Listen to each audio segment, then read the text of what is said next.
So today we're going to tell you about what we're going to be doing for the year. In the Buddha's teachings, he's got a lot of lists. So many lists that actually it's kind of hard to remember them all. It's better if we can bring the lists alive in our daily life. So this is what we're going to do this year, is we're going to bring the paramis, the perfections, to life. Now, what are the perfections? Well, the paramis are sometimes translated as virtues or wholesome and healthy qualities of character that the Buddha is said to have perfected on the way to becoming a Buddha. After the Buddha's death, some senior monks went back and reflected on the qualities of the Bodhisattva Siddhartha Gautama, what qualities he had as a person, and developed to the point of perfection in order to bring about Buddhahood. Now, it's good for us to remember that he was first and foremost a human being, just like you and me, just like you and me. But if you believe in multiple lifetimes, and some of you may also know of the Jataka tales, these are stories from the many lifetimes that the Buddha lived, and they're based on these qualities. The qualities that he developed, again, to the point of perfection, to the point that they were innate to his character. That is, he simply lived out of them. He no longer had to work to bring them forward. But for many lifetimes, he did have to work to bring them forward, just like you and me. And this is what we're going to encourage in all of you this year, is to bring these particular qualities forward. And though the number of perfections differs between Buddhist schools, ultimately the 10 that are listed in the Theravada school of Buddhism, that's what we practice in, are condensed into 6 in the Mahayana and the Vajrayana schools. And we're all familiar with these qualities. These are not esoteric. We already have these qualities to some extent. It's more a matter of deliberately bringing them forward, both on and off the cushion.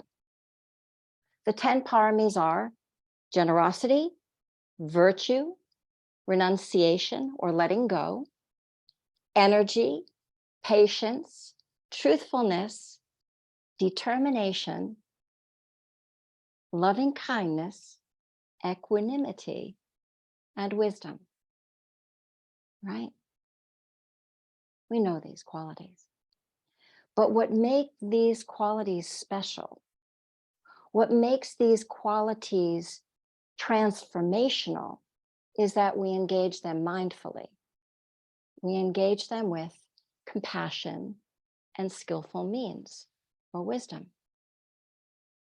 We're not practicing them to reinforce our ego, right? So that we feel like we're a good person, but rather we're practicing them to train our hearts to not be fickle with goodwill.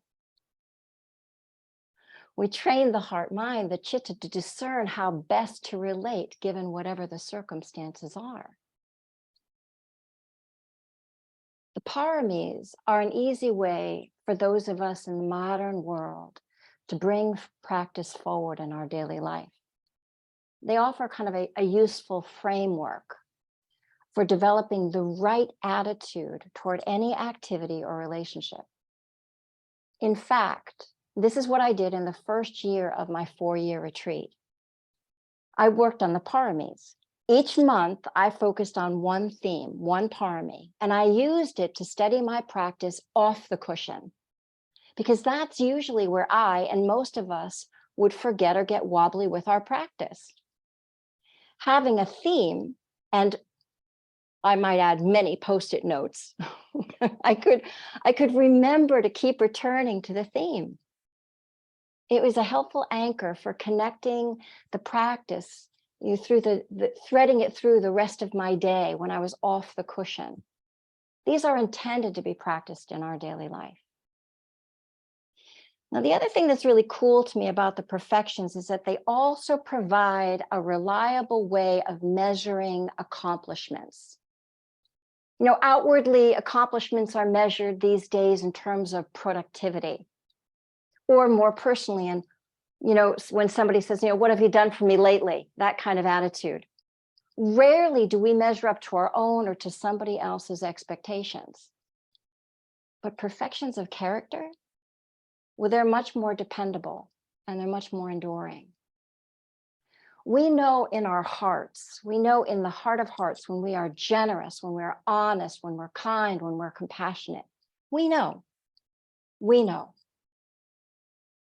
Acts that wisely come from a heart that is unattached to preference, they don't leave the residue of regret or worry. That's the difference. That's why they're called perfections. They do not leave the residue of regret or worry when we've done something skillful. So the paramis are practical practices. We already have access to them. And these are intended to be developed in daily life. Just like us, the person who became known as the Buddha had to bring these qualities forward. One of the hardest aspects of practice is remembering to remember.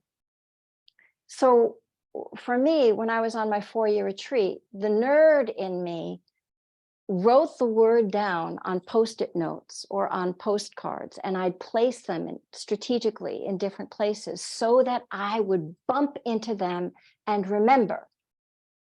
I'd hang a Post-it note on the mirror, or opening a cupboard, and in the cupboard right there hanging from one of the shelves, it would have a word like generosity.